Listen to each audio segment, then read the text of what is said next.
There you go. It's going. Rolling, rolling, rolling. Rawhide. Boy, my butt is swollen. What is that from? That's how we used to sing that when we were young. I'm glad I got that on film. It's going to make a hell of an intro. Hey, this is Firecracker on 2 wheels. Oh, and this is Mike with Riding in the Ozarks on her channel, though. So today I'm going to do a review on my new 2019 Sport Glide. And I have had this bike I bought it back in February. I didn't really start riding it till March, and I've rode it 6,750 miles. And I'll be asking her some questions about it, and we'll be participating in Whiskey Wednesday. If you pay close attention, you should be able to figure out what we're drinking.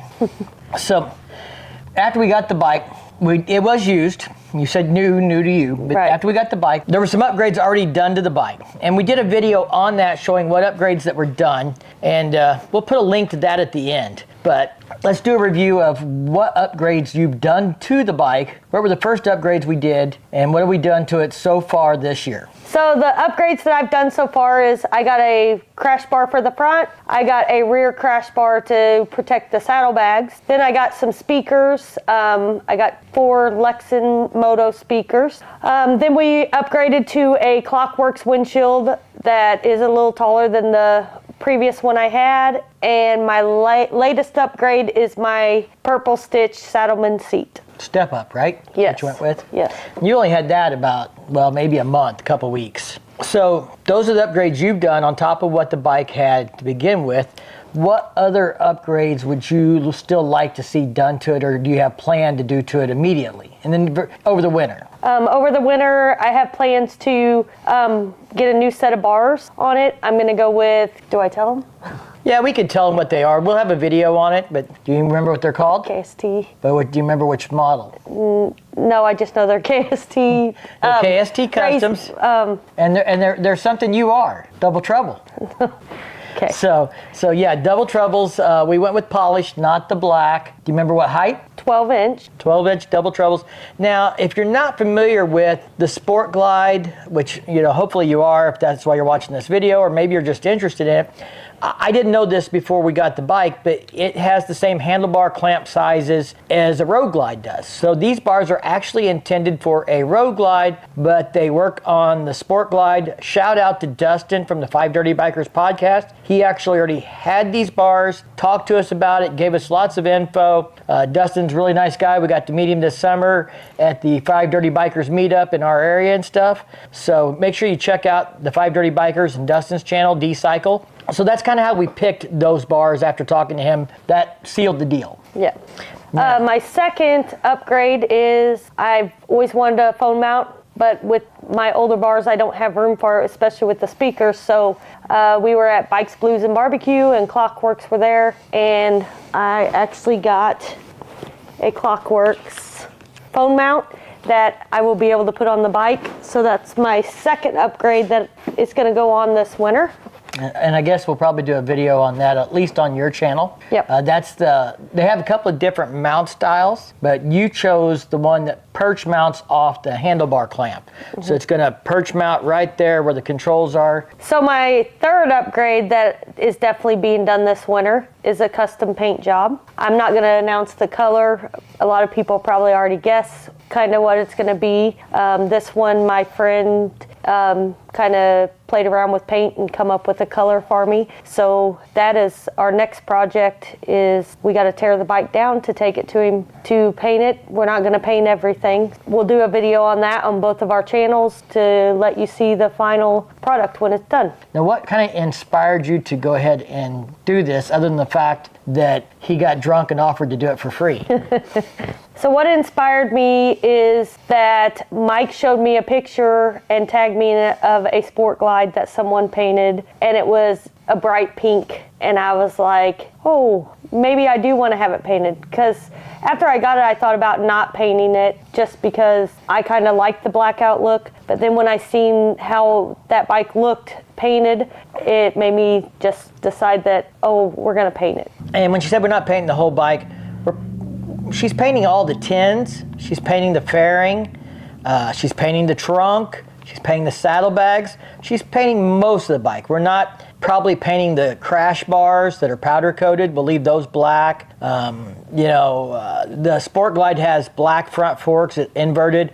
Those will stay black. The bike that she saw, I'll throw it up on the screen here. It has the black inverted forks with the bright pink, and it still looks good. The factory polished bars, they didn't change out every single thing. They didn't paint every single thing, but it's a nice contrast. And I thought it looked really good. Things that we don't have in the works yet, is there any upgrades that you'd kind of maybe like to still look at doing next year? So I would like to maybe do some LED lighting, turn signals maybe, and maybe look into different types of lighting. I would eventually like to maybe try to find something maybe different for the taillight. But what was one of the things was on your wish list that we have not made a plan to do yet, but we might do if it works out and money's right, or we get a sponsor for it or something else? A new exhaust, because I want it to be louder. She wants it to rumble like the short shots on her twin cam. She still has the purple twin cam Dyna, and it's loud, and that's the sound she's looking for, but that's going to be a little harder to get out of a Milwaukee 8. So if you've got an exhaust system out there that you think can turn a Milwaukee 8 into a cammed up twin cam 88 sound, let us know. But her twin cam's carbureted, it lopes, it sounds really good. And I've heard, remember that bike we heard at Pig Trail at BBB last year? That was a Milwaukee 8 new model, and it sounded really good. So it can be done. The only other thing right now that I can think of, I'm happy with the speakers I got, but I would love to have even louder, because now that Mike upgraded his, when I'm riding behind him, I can hear his sometimes when we're riding, but other than that, it's just going to be looking through magazines or whatever and finding things that are made for my bike that I can get. Yeah, the Sport Glide's kind of a little bit unique. The bags for it, things like that. And I think with the Lowrider ST coming out and Harley still having the Lowrider and now the Lowrider ST with the same clamshell bags, maybe somebody will make like saddlebag organizers. Yeah. Maybe somebody will make other things for it. I came across a cut fender and some lighting that's designed for the Lowrider, but they have it that works for the Sport Glide also and stuff on Paul Yaffe's site. So there's some products out there, but we'll just have to see what we come across. The thing is, I don't know that you'll want to change fenders after getting it painted, because they'd be having to paint and match another fender. Right. I guess we've talked about what you've done to the bike, what was done to the bike, what you've done to the bike, what you want to do to the bike. Let's talk about your experience riding the bike this summer. I mean, it's supposed to be talking about your 6,750 miles. Where all did you go? What all did you do this summer to put 6,750 miles on there? And I know some of you guys out there have put 50,000 miles a year on, and that's great. That's awesome. 6,750 miles for her is a big deal. I know, because I know how much she rode the Dyna in the past. In 3 years of owning the Dyna, how many miles do you think you put on it? Probably not, maybe 3,000, if that. So she's put more miles on this bike, probably by double, than she put on the Dyna in 3 years. So that's a lot for her. And she doesn't have a job where she can ride to work. She sometimes hauls grandkids, so she can't take them on the bike. So she doesn't get to just ride it to commute either. Her riding really is weekend or dinner rides or things like that, and that's just because that's the nature of the beast for her. Again, where all did you go? Start at the top. Your first trip out of state, riding your own bike. Yeah, so my first major ride since I got it was we went to Spring Fling. Usually when we go on trips like that, I used to ride with Mike. I have to say, after I got this bike, it was totally different for riding. I felt way more comfortable, which I have to say I've overcome some of my fears in my riding. Just a couple weeks ago, we took the Dyna out and I rode it. And I can tell a difference of me riding it compared to this bike. My first big trip anyways was we went to Spring Fling. We had to take it back to the Harley dealer because they owed me a tire on it. Rode to Spring Fling, which is out of state for us. The first day we rode, we actually just we rode part of the way to, I can't remember what town, and then the next day we got up and rode the rest way. On the way home, I rode the whole way back home. So we then went to the $5,000 poker run in Kansas City. I rode it all the way up there. just fine. Coming back the same. I guess probably the thing that's notable about that ride for you, I mean, again, it's a couple hundred miles. It wasn't particularly further than Eureka Springs, but it was hot. I mean, the afternoon we left, it was triple digits, 103 degrees.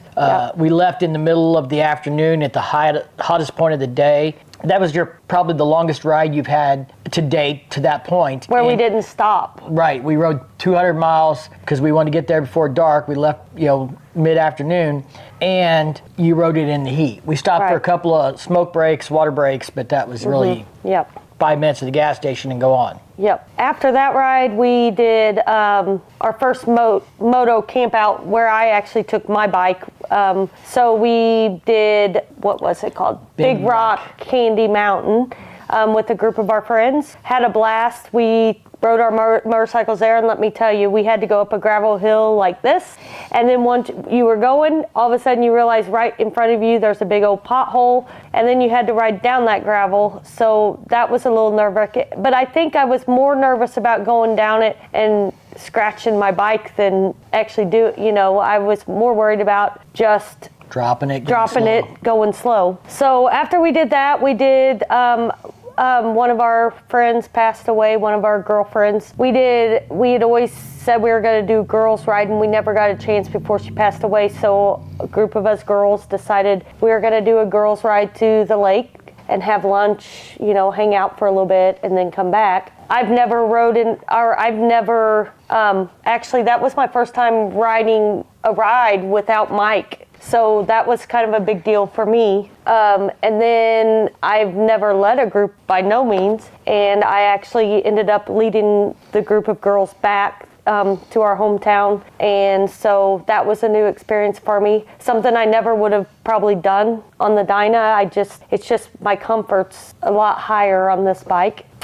So after the girls ride, we did Bike Fest at Lake of the Ozarks. And I've rode my bike to Bike Fest, but usually I parked it when we were there. Once I rode it there, I parked it, rode with Mike to go do anything all the days and didn't get back on my bike till we went home. This year I rode my bike everywhere we went, except for in the evenings when we would be going out for the night. I hopped on with Mike. That way, of course, I can have my fun and he can be the responsible one. She can drink and not have to worry about driving. But and the thing about the lake, for those that aren't familiar with Lake of the Ozarks, is there's some hilly roads. It's not flat territory. We're on the edge of a lake in the Ozark Hills and stuff, but there's also 100,000 bikes there. So it's not like Sturgis busy, but it's busy. So there's a lot of traffic. There's a lot of slow traffic. There's a lot of things to be watching. Plus you're dealing with uneven roads and slants, trying to park it at your house or at a bar, going down to one of the lake bars, things like that. That was, for you to ride your own bike in that environment with that traffic was another milestone for you. You had a lot of milestones this summer. So our next stop was we were going to Stubber American. One of our friends was going with us. We decided to go halfway because we left after work, which was like 5 o'clock in the evening. So instead of riding the whole way, we got a place in Branson and stayed the night. So the next day, Mike had to go do his video of me getting arrested. So we had to go to Eureka Springs on our way. So we kind of took a way around. When we went to Eureka Springs, I conquered my fear of the hill coming up out of the cat house that day. I conquered the pig trail and just kind of conquered, a couple milestones and had a blast. Rode in freezing cold weather, which I never would have done in the past either, but I'm getting a little better. I mean, I rode in cold weather with Mike, but I didn't ride my own. I just didn't feel comfortable. Then we went to Moyers on to Stubber American. That was about 450 miles. Yeah, the first night we stayed about 100 miles from home. Mm-hmm. So she rode about 300 miles the next day and rode the pig trail. She kind of breezed over that, but she rode the pig trail on her own bike, and that was a big deal for her. Now, it wasn't busy like during Bikes, Blues, and Barbecue, but she rode the pig trail, and that was a step, and that was a 350-mile day also, which was probably at that point your longest day. Mm-hmm. But it didn't take but a couple days to beat that on the way home. Yep. 450 miles from Moyers, Oklahoma to home, and she rode that all straight through, We only had a couple stops too. Yeah, we only had a couple stops. We pushed pretty hard. And so that was, we stopped for breakfast just right outside of Moyer's. And then we didn't stop to eat again until we were home. We pushed the whole way. And so that was a 450-mile day. And that was before you got your saddleman seat. I guess kind of my question to you is, do you think after riding that 450 miles on the stock seat, you're going to have any problems riding 700 miles the first day to Sturgis next year? I'm doing it. Whether you have any problems or not, you're doing it, huh?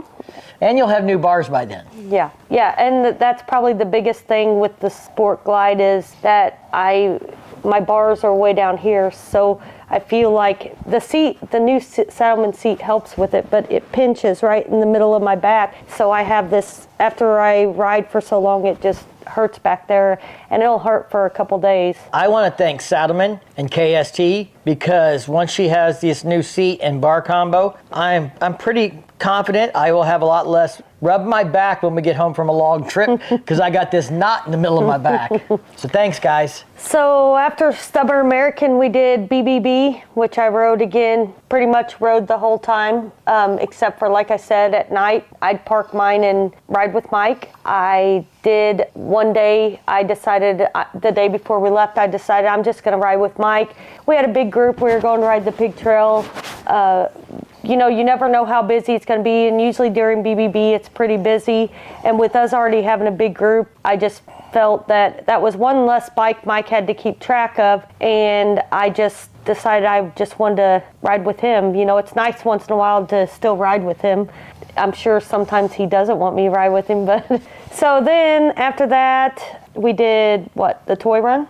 Toy Run was the most recent one. And that was probably, that was probably not the coldest day you've rode though. No, the Branson day was cold, freezing cold. Branson morning and Stubborn American morning leaving was cold. Yeah, but we did the Toy Run, which that was my first time riding my bike at the Toy Run. How many bikes do you think you were in the middle of? Maybe 300. So, it wasn't bad, and it's parade format, and they lead you, so you're not going fast, but I notice a lot more things when I ride my own, and am probably a little more cautious than you are, people just riding stupid, and so, but everybody's a critic. Everybody was, it went pretty smooth, I think, and I feel that this bike has helped my, what do you call it? I would say my confidence in myself. It's helped me build my confidence. There's just a lot of things, I don't even know what all to say, that I feel like this bike has made me,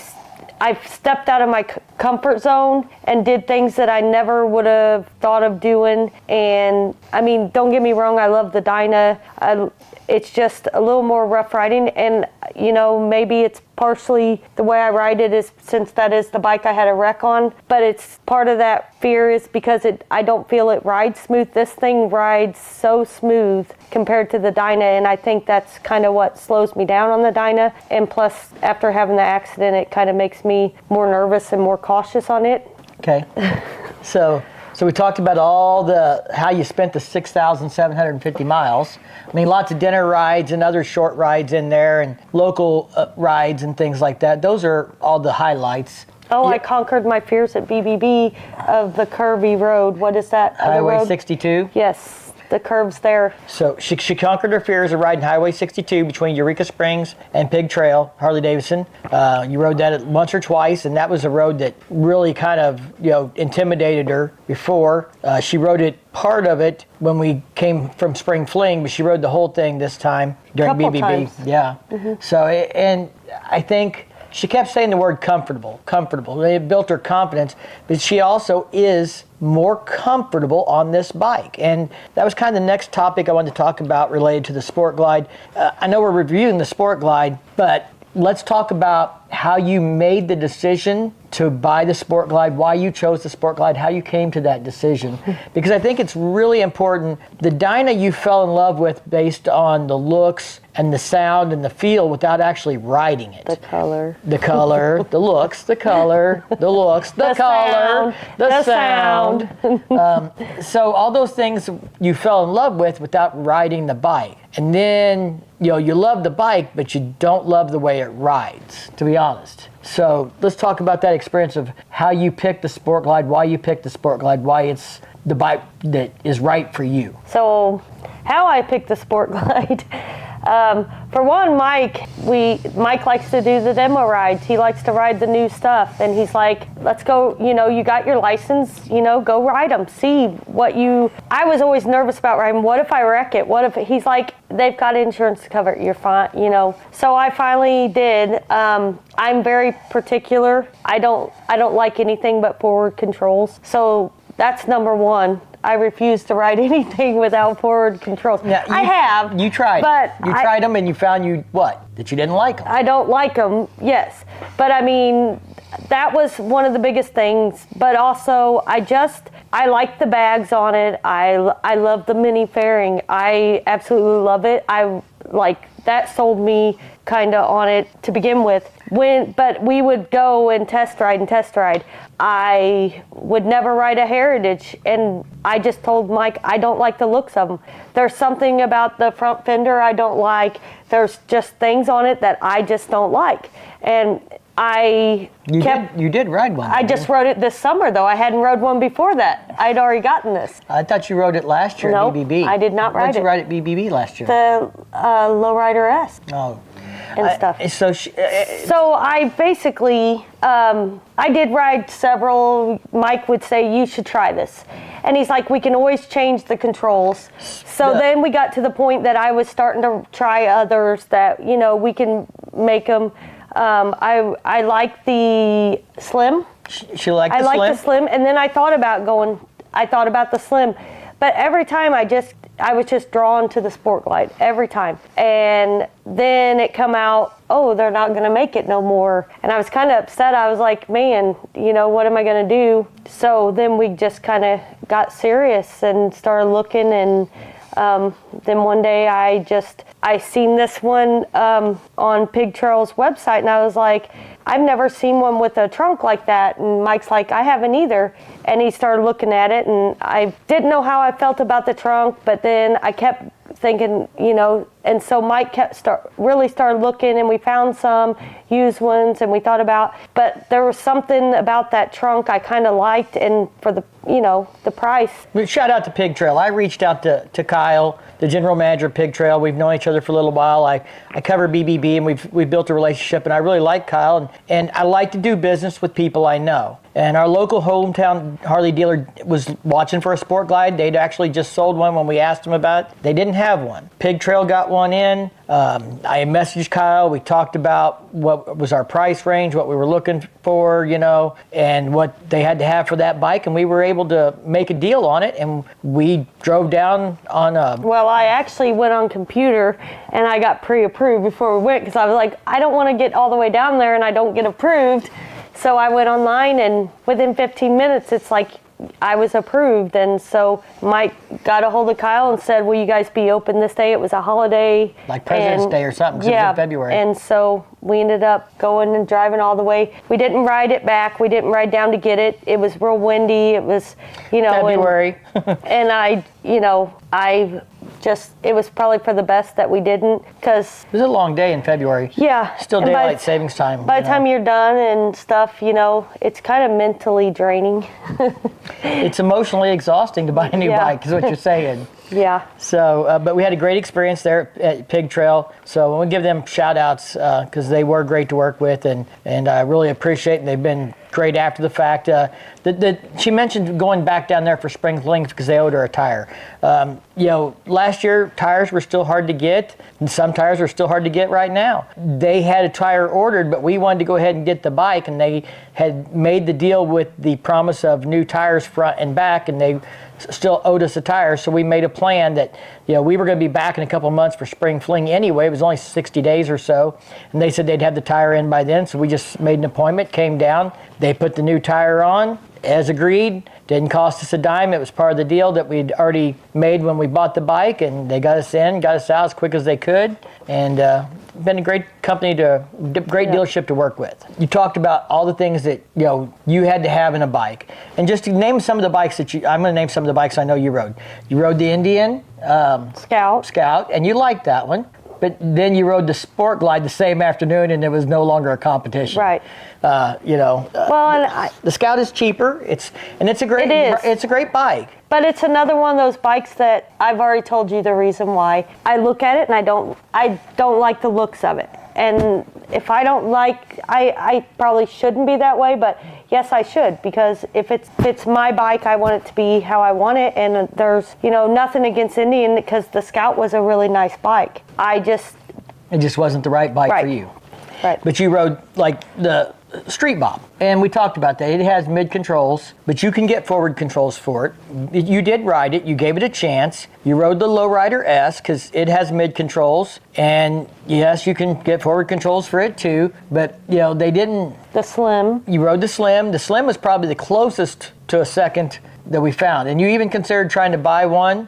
We tried to negotiate a price from the Indian dealer that had a used one, and thought maybe he would wheel and deal a little more, not have to put it on the truck and take it home from Bike Fest, but it didn't work out. They needed more out of it than what we were willing to give, and that happens sometimes. Nothing against them, and they've got to do what they've got to do, and you've got to do what's best for you when you're buying a bike, and especially if you're making a compromise, you probably... And I'm really glad that I didn't, because I really feel that the way I needed to go. I got the bike that I needed. The bike that you wanted. And I think it's been, and part of the reason we're talking about this so much and stressing this is because picking the right bike, if you're on the edge, or if you're new and you're still learning to ride, can be critical, and it can be very detrimental to learning to ride if you're not comfortable and confident on that bike. I think the Dyna held you back the first 3 years because you weren't comfortable on that bike. It was not the best bike for you to learn to ride on. Now, the Sport Glide, I don't know if it would have been a lot better, but I'm sure it would have been definitely better to learn on, just because you seem to have taken so well to it. But because you really only had about 3,000 miles of experience before buying it. I think whatever bike you're looking at or thinking about, the point we're trying to make here, that we're taking the long way around to get to, is go ride as many bikes as you can. April can tell you, I've probably rode 30 different bikes from 4 or 5 different manufacturers in the last 2 or 3 years. I mean, this year I rode a BMW R18. I rode the Indian Pursuit. I rode the Roadmaster last year. What was the bike we rode? Me and you both rode at Bike Fest. The new one from Harley The Nightster. Yep. We rode the Nightster this year.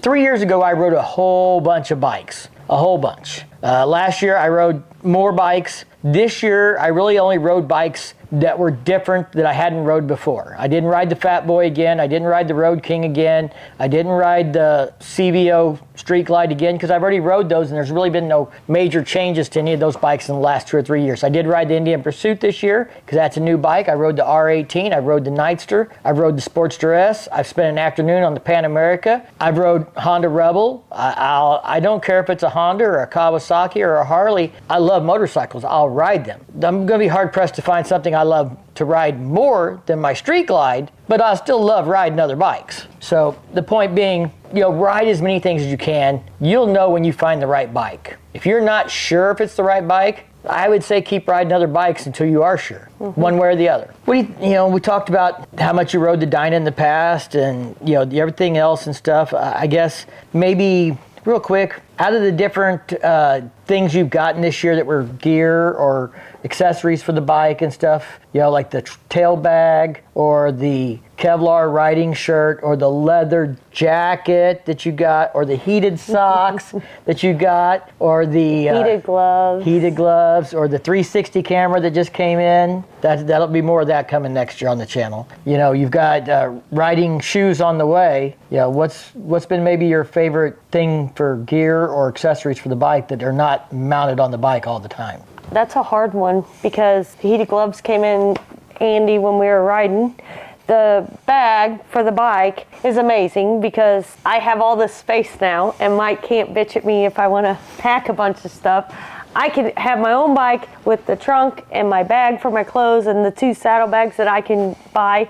Actually, I ended up buying another bag because I bought a bunch at BBB and needed more space. So she's got 2 saddlebags, a trunk, and the bag she's talking about is a tail bag from Kimimoto. Yep. We did a review on.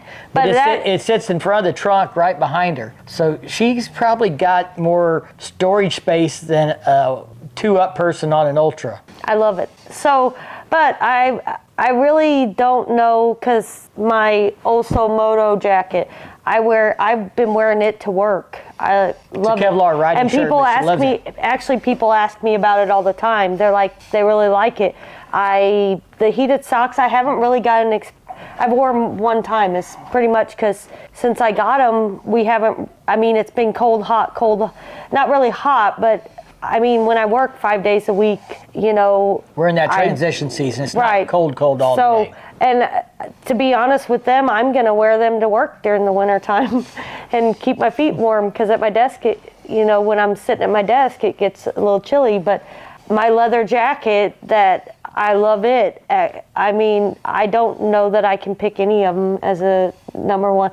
I guess if I absolutely had to, it would be the bag, the Kimimoto bag, just because I can pack my clothes in the house and then carry it out to the bike, and I can strap it down myself. It makes me feel more independent now, because I've learned how to take care of it myself, I guess.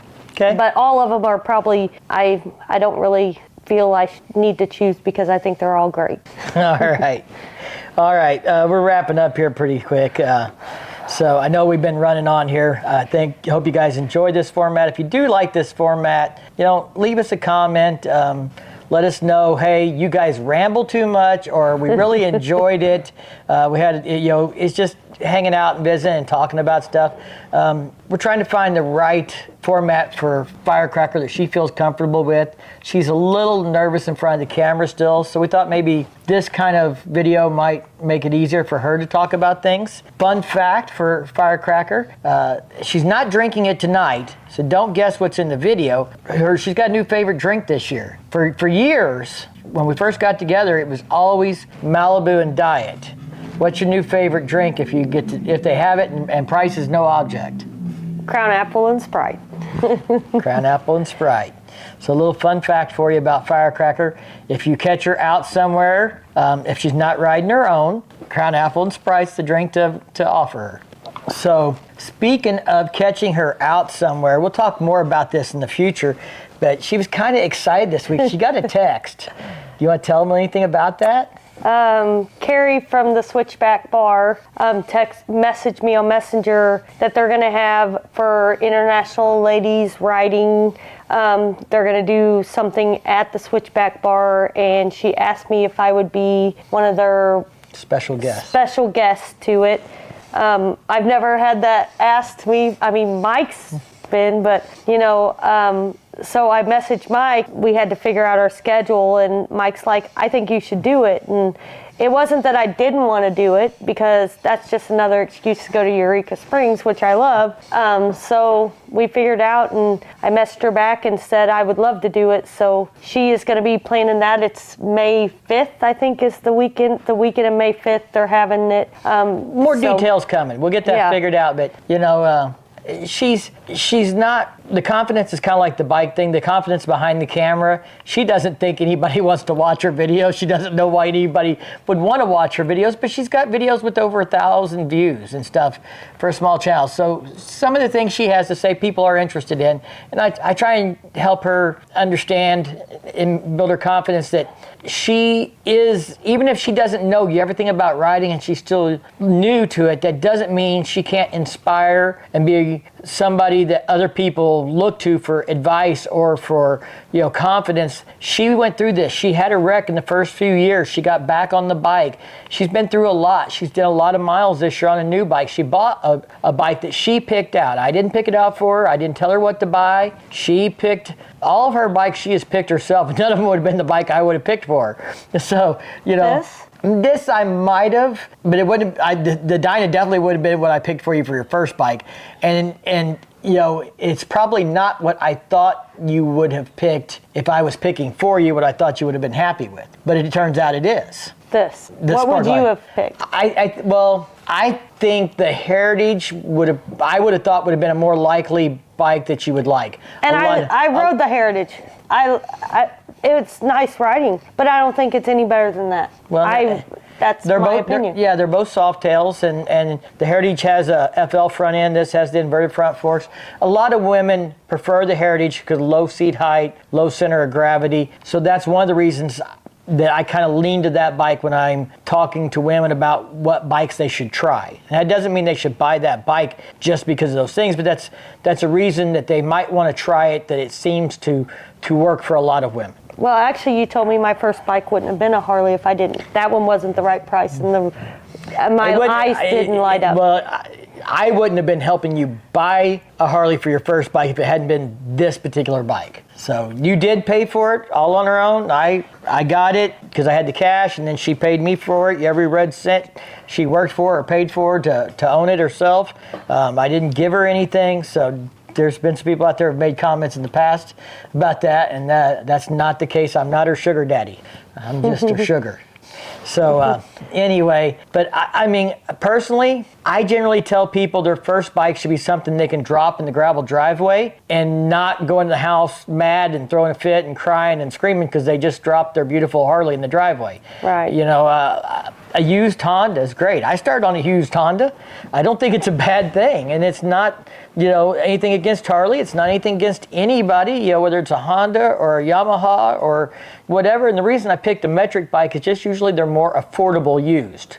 If you can find a Sportster and that fits you and you like a Sportster used, you know, then that's fine too. Generally, my point is that, you know, your first bike you're more likely to drop or have just even dropping it in the driveway, standing it up or turning it around or backing it out, things like that. And so I think your first bike for a lot of people ought to be a bike that you're only going to ride for a year or two, you learn on, and then you invest in the bike that you really want to have after you've gotten past some of that learning curve experience. Now, maybe that's, some people I'm sure will disagree with that, but that's kind of been my philosophy on it. Okay. All right. Well, you think we bored them long enough? Yeah. All right. Well, like I said, guys, let us know what you think of the video. We hope you've enjoyed hanging out with us. So if you liked my video, please give it a big thumbs up. If you liked what I talked about, if you would please subscribe to my channel and hit that bell to be notified when I drop another video. And as always, thank you for watching. See you in the next one.